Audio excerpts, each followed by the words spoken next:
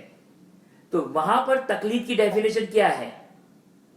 وہاں پہ تقلید کی، آگے سیزان کی تھی، وہاں پہ تقلید کی ڈیفینیشن فرق کرے گی۔ بس دو اثر ہوئے تقلید کے۔ ایک اثر کیا ہے؟ آپ کا عمل صحیح ہے یا غلط۔ دوسری تقلید کا اثر کیا ہے؟ کہ آپ مردے کے اوپر باقی رہ سکتے ہیں یا نہیں رہ سکتے ہیں۔ تو ایک میں تقلید کی ڈیفینیشن کچھ ہے اور ایک میں تقلید کی ڈیفینیشن کچھ ہے۔ توجہ کیا آپ نے؟ دونوں میں تقلید کی ڈیفینیشن فرق کرتی ہے۔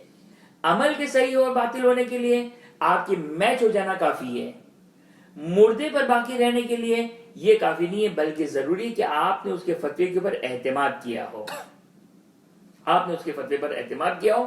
خوب، یہ جو کہ وہ اس کو ان مسائل کو فقط یہ نہیں ہے کہ آپ 9:30 ہمارے ٹائم سے 9:30 سے 10 بجے تک سن لیا اور اس کے بعد بند کر دیا تو کافی ہو گیا، نہیں، اس کے بعد اس کو پڑھنا پڑے گا، مطالعہ کرنا پڑے گا، ورنہ جو کہ وہ ان باتوں کا جو وہ اثر نہیں ہوگا، فائدہ نہیں ہوگا، کیونکہ یہ مشکل باتیں ہیں۔ اور میرا خیال ہے کہ ویسے تو مجھے انہوں نے کہا تھا کہ 45 منٹس کا لیکچر دوں، لیکن میرا خیال ہے کہ یہ جو ہے وہ کافی ہو گیا ہے۔ لیکن میں صرف مسئلہ نمبر 4 کو ایک دفعہ ریوائز کر دوں کہ مسئلہ نمبر 4 کیا ہے، کہ تقلید کی ڈیفینیشن کیا ہے۔ تقلید کی ڈیفینیشن یہ ہے کہ آگے سیسان کی طرح میچ ہو جائے، آپ کوئی کہتے ہیں کہ اس کے اوپر بیس کیے ہوئے ہو، اور آگے سیستانی کہتے ہیں کہ مردہ مجتہد پر باقی رہنے کے لیے آپ نے اس کی تقلید کی ہو، وہاں پہ تقلید کی ڈیفینیشن الگ ہے جو مسئلہ نمبر 7 میں بیان کریں گے۔ اور مسئلہ نمبر 5 چھوٹا سا مسئلہ ہے، توجہ کریں کہ اگر کوئی بچہ، ممیز بچہ اگر تقلید کرتا ہے، اگر ممیز بچہ تقلید کرتا ہے، مثال کے طور پر اگر کوئی کے زمانے میں ایک شخص ممیز تھا اور اس نے تقلید کی تھی، خوب غور کیجئے گا، ایک بچہ جو ممیز تھا اس نے آخری کی تقلید کی تھی، اب وہ آگے سیسانی کی تقلید میں آ گیا، تو کیا وہ آگے کوئی پر باقی رہ سکتا ہے نہیں رہ سکتا ہے؟ مسئلہ نمبر، چونکہ آگے سیسانی کا مسئلہ یہ کہ اگر وہ مرنے والا عالم تھا، اور تھا تبھی تو اسی کی تقلید کی تھی، اس وقت آگے سیسانی عالم نہیں تھے مثلا، تو آگے سیسانی کہتے ہیں کہ واجب ہے کہ آپ آگے کوئی، اے ممیز بچے، آپ بالغ نہیں تھے لیکن چونکہ آگے کوئی کی تقلید کی تھی لہذا واجب ہے کہ آپ آگے کوئی کے اوپر باقی رہے ہیں، صحیح نا؟ آیا واجب ہے یا واجب نہیں ہے، یہ مسئلہ نمبر 7 میں تفصیل کے ساتھ بیان کیا جائے گا۔ اب یہاں پر جو ہے وہ فی الحال اتنا ہی ہے، اگر اس ذیل میں اگر کوئی کسی کا سوال ہے تو وہ سوال کر سکتا ہے، آپ کی خدمت میں حاضر ہوں۔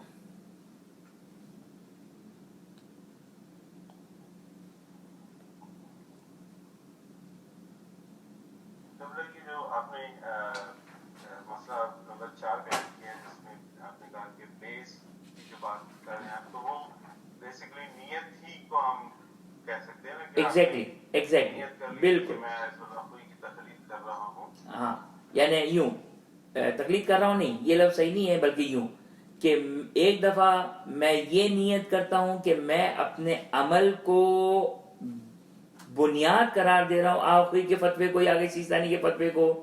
ایک دفعہ کی نہیں، بنیاد نہیں قرار دے رہا ہوں، میں بیس نہیں قرار دے رہا ہوں، لیکن اپنے عمل میں ان کو فالو کروں گا. تو یہ بیسیکلی میرے نیت سے جو کو ریلیٹ کرے گا، میری نیت سے جو کو تعلق رہے گا اس کا، اسی کے اوپر ڈیپینڈ کرتا ہے، اور کچھ نہیں ہے، یہ صرف نیت کے اوپر ڈیپینڈ کرتا ہے.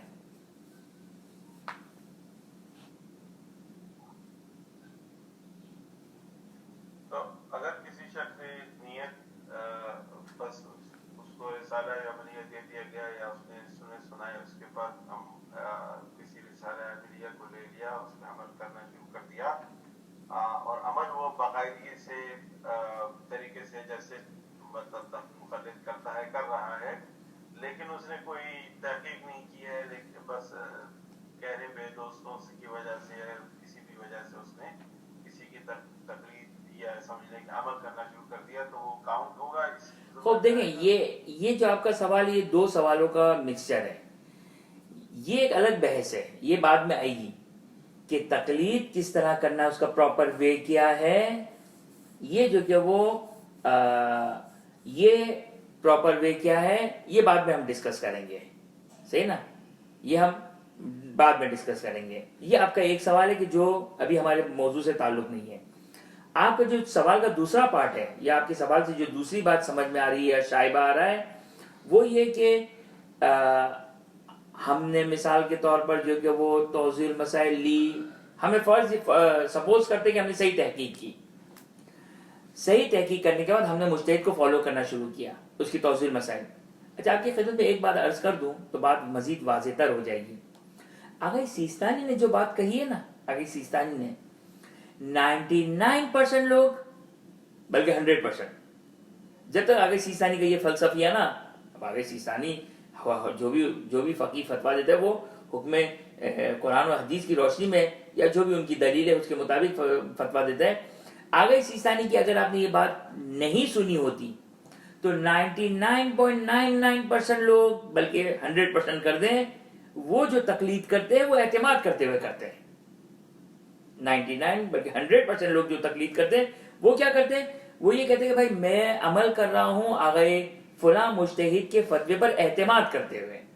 تو 100% لوگ آپ سمجھے کہ جب تک اس آگے سیستانی کی اس فرق کو اگر آگے سیستانی نے اگر بیان نہیں کیا تھا تو سارے کے سارے جو تقلید کر رہے تھے وہ آگے اعتماد والی تقلید کر رہے تھے. اچھا، اعتماد والی تقلید تو 100% صحیح ہے، آخوئی کے لحاظ سے بھی صحیح ہے، آگے سیستانی کے لحاظ سے بھی صحیح ہے. لیکن آگے سیستانی کہتے ہیں کہ عمل کے صحیح ہونے کے لیے ضروری نہیں کہ آپ بیس کریں، بلکہ آپ نے جو فقط میچنگ ہو جائے وہ بھی کافی ہے. تو ان شارٹ یہ کہ یہ جو عام طور پر طریقہ کار ہوتا ہے، کیا ہوتا ہے طریقہ کار؟ کہ آج مثال کے طور پر بالغ ہوا، یا آج میرے پاس شعور آیا کہ بھائی مجھے تقلید کرنی ہے، تو عام طور پر کیا کرتے ہیں کہ چلو توضیح المسائل لے کر آ گئے، فتویٰ کھولا، اس کے مطابق عمل کیا. تو عام طور پر 99% بلکہ اس سے زیادہ یہ ہے کہ انسان اس کے اوپر بیس اور بنیاد رکھتے ہوئے فالو کر رہا ہوتا ہے، یعنی آٹومیٹک آگے خوئی والا ہی پریکٹیکلی ہو رہا ہوتا ہے، اور آخوئی والا اگر ہو رہا ہے تو آگے سیستانی کا بھی obviously اور آٹومیٹک صحیح ہو جائے گا. ایک سوال آیا کہ حرام تشریح کرے یعنی رجعان روزہ رکھے تو کیا گنہگار ہوگا جب علم نہ ہو کہ شوال کی فرسٹ ہے یا 31 رمضان ہے؟ نہیں، اگر ہاں ظاہراً سوال جو میں سوال سمجھاؤں توجہ کریں، نہیں رجعان روزہ رکھے نا. اگر رجعان روزہ رکھا تو کوئی مذائقہ ہی نہیں ہے. بلکہ ایک بات کہوں، ابھی پرانی باتوں کو چھوڑ دیں، میں مقلد ہوں آگے سیستانی کا، مقلد ہوں آخوئی کا، میرے لحاظ سے چاند ثابت نہیں ہوا. ابھی کوئی رجعان کی بات نہیں ہے، ابھی میں قربت اللہ روزہ رکھوں گا، قربت اللہ روزہ، کیونکہ چاند ثابت نہیں ہوا ہے. بات وہاں پر ہے کہ جہاں پر چاند ثابت ہوا ہو، لیکن ڈاؤٹ ہے کہ شاید ممکن ہے میرے فقی اور فلاں فقی کے مطابق اختلاف ہو جائے، لہٰذا میں رجحان انجام دوں، تو وہاں پہ ہے۔ لیکن اگر چاند میرے نزدیک ثابت ہی نہیں ہوا، مثال کے طور واٹس ایپ پہ کچھ نیوز آئی ہے لیکن مجھے اطمینان نہیں ہے، تو میرے لیے واجب ہے کہ میں قربت کی نیت سے رجحان بھی رکھوں تو صحیح ہو جائے گا، لیکن قربت کی نیت سے بھی روزہ رکھوں، کیونکہ حجت نہیں میرے پاس پہلی شوال کی، لہٰذا جو کہ وہ میرا روزہ صحیح ہے۔ بس خلاصہ یہ ہے کہ اگر روزہ رکھے گا تو گنہگار کس بات پر ہوگا، مجھے بات سمجھ میں نہیں آئی، کیونکہ اگر وہ رجحان روزہ رکھ رہا ہے تو کوئی مسئلہ ہی نہیں ہے، وہ بالکل گنہگار نہیں ہوگا، اور اس نے بالکل احتیاط، بلکہ رجحان نیت کرنا احتیاط کے مطابق ہے اور کوئی حرج نہیں، اور اس کا عمل بالکل صحیح سمجھا جائے گا۔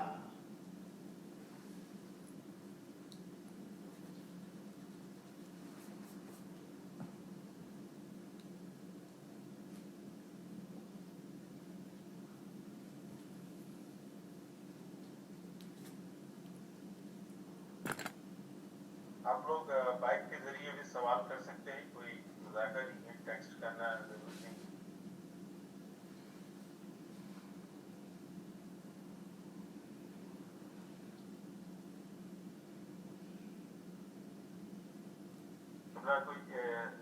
کبھی کوئی سوال نہیں آیا تو میں پھر ایک سوال ڈال دیتا ہوں۔ احکام تشریعی کے حوالے سے مجھے ایک سوال یہ تھا کہ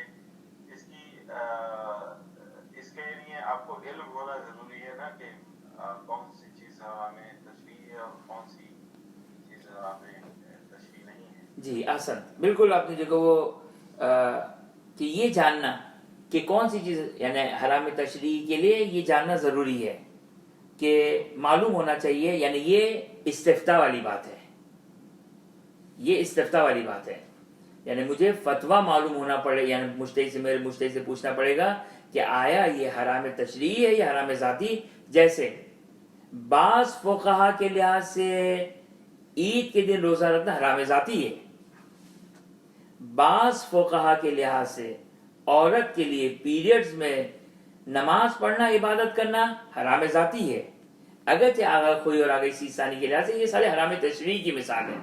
لیکن یہ آپ کا سوال بالکل صحیح ہے، بلکہ سوال کے سوال کا جواب بھی تھا کہ ایسا ہی ہے کہ یہ معلوم ہونا چاہیے مقلد کو، مکلف کو یہ معلوم ہونا چاہیے کہ آیا یہ حرام تشریعی ہے یا حرام ذاتی، اور وہ یہاں پر رجعان کر لے۔ یہ جائز نہیں ہوگا اس کے لیے کہ رجعان روزہ رکھ لیتا ہوں میں، یہ جائز نہیں ہوگا، بلکہ جو کہ وہ اس کے پاس علم ہونا چاہیے کہ آیا یہ حرام تشریعی ہے یا حرام ذاتی ہے۔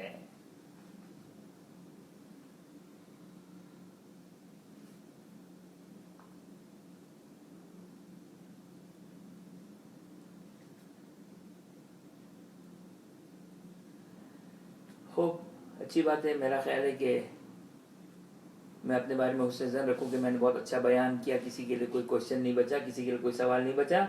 بہرحال ہمارے پاس گروپ کی بھی جو وہ سہولت ہے کہ اگر کوئی شخص گروپ پہ سوال کرنا چاہے تو وہاں پہ بھی سوال کر سکتا ہے، پرائیویٹلی بھی کرنا چاہے تو انشاءاللہ جواب دے دیا جائے گا۔ اور باقی آج کی حد تک ہم انشاءاللہ گفتگو ختم کرتے ہیں، اس دعا کے ساتھ کہ خداوند متعال ہمیں علوم آل محمد علیہ السلام کو حاصل کرنے کی توفیق عطا فرمائے، اس پر عمل کرنے کی توفیق عطا فرمائے، اپنے آخری اجر تمام عصر و تمام کے ظہور میں تعجیل فرمائے۔ وآخر دعوانا ان الحمد للہ رب العالمین۔